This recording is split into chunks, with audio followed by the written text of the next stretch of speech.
นั้นดึงปลายไปให้แม่ข้าวนี่นั่งลงไปเขานั่งลง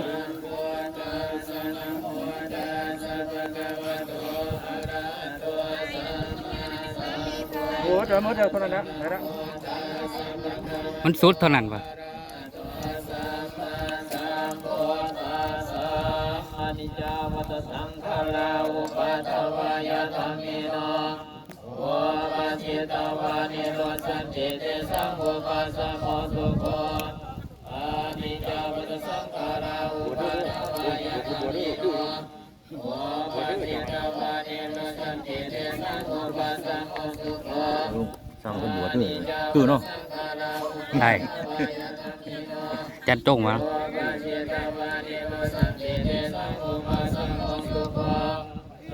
เกสตาบารณิจามาลิโสจามาลิสเมตเทวะหามาลิสเมนัน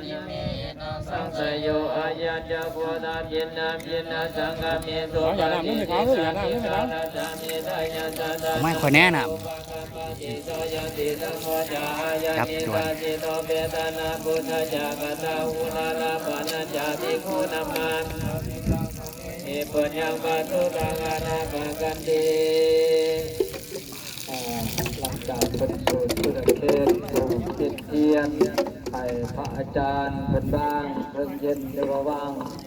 หลอกไปจันหลังจากครูบาอาจารย์เป็นบ้างขบวนตัว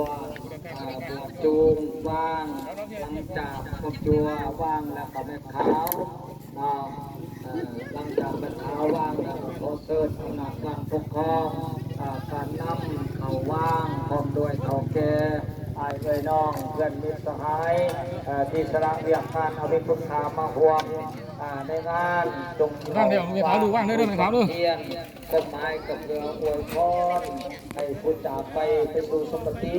ไปสู่ภาภูที่ดีคนพี่น้องเขาเด้อต้องการถูกเทียนกับพี่น้อง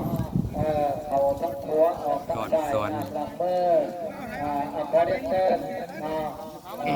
การปกครองของเป็นโอเคไอ้น้องเป็นวิสัยบอกล่าบอกทางกันนี้ในงานก้าวปฏิจิตทุกตัวทรงเงินทรงญาณเข้าวันกันแล้วบ้านทรงประทานแต่พี่น้องเขาเด้อขอเรียนเชิญเมื่อกี้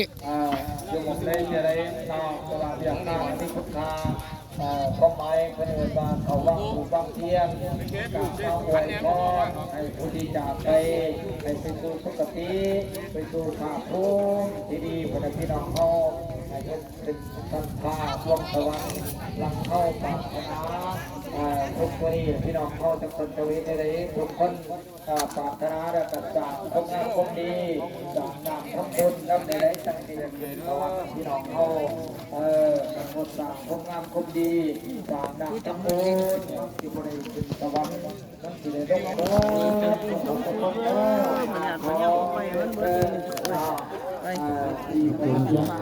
กส่งจากเธอทุกถ่ายเล่นสุดสวรรค์สุดละเด้อสวรรค์จัดหรูร้านปิดแปะร้านไหน